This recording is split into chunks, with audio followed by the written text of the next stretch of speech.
did not say yes to Evelyn. It was Adam and Eve. And so, remove bestiality, which is even an offense in the Old Testament that will warrant you to be stoned to death. And people do it today with impunity, with pride. You've read some of those stories, and it's absurd. You are wondering, are they making this up?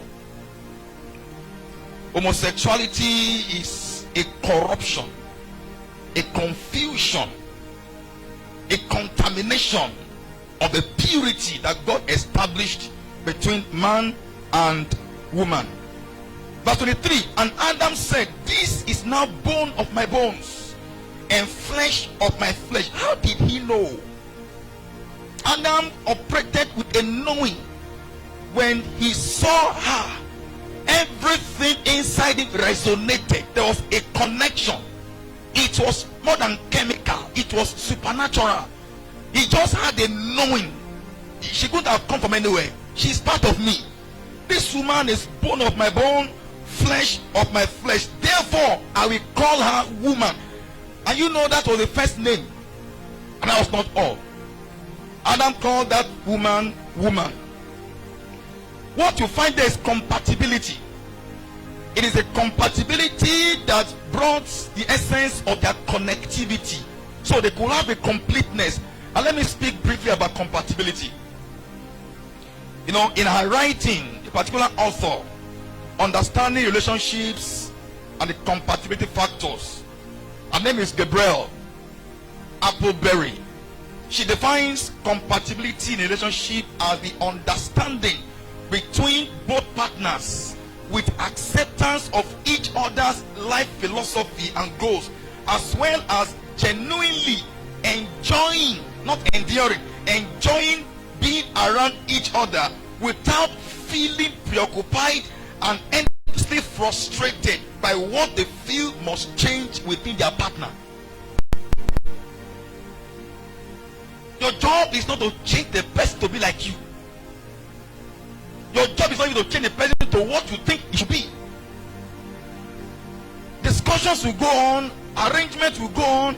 You are looking for the best that can happen. And see, there's no one perfect marriage that needs to be taken as an example for others to follow. Every marriage finds its perfectness in its uniqueness. There are times you have seen a man say, I wish I was his wife. You will have been a bad match. I see that woman. She was not yours from the beginning.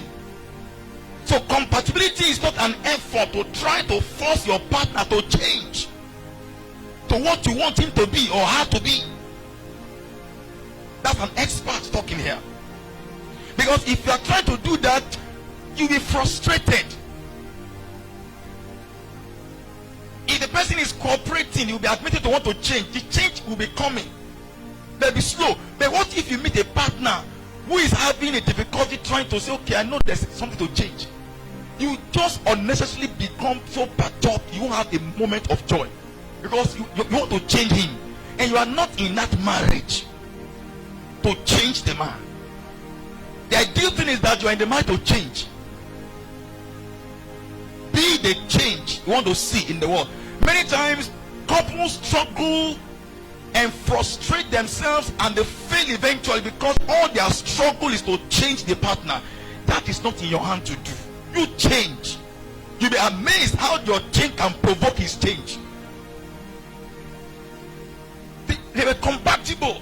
So as he saw this woman, said, this is bone of my bones, flesh of my flesh.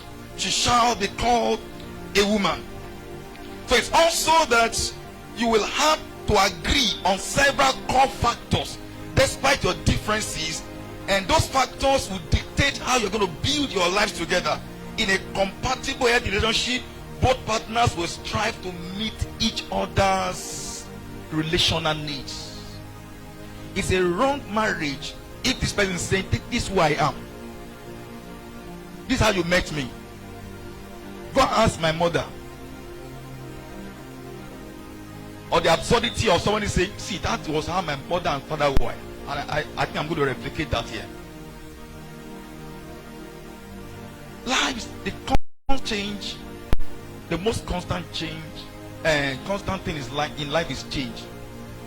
They change. Even with Jesus, relating to him, is the constancy of the metamorphosis that makes us know we are receiving grace, because we are with open face, beholding as in a glass the glory of the Lord. We are changed. The word is metamorpho in the Greek. We are constantly changed into his likeness. And that's the goal of marriages, to change to the degree that God will see your part as fulfilled, and he can work on your partner if it's a bit hard. But to struggle, he must change. Oh no, this woman, I want her refined. I will change her. It is not your work. Adam and Eve did not look like each other, but they were alike in mind, which is where the merging really matters the most. The mind, agreement in the mind.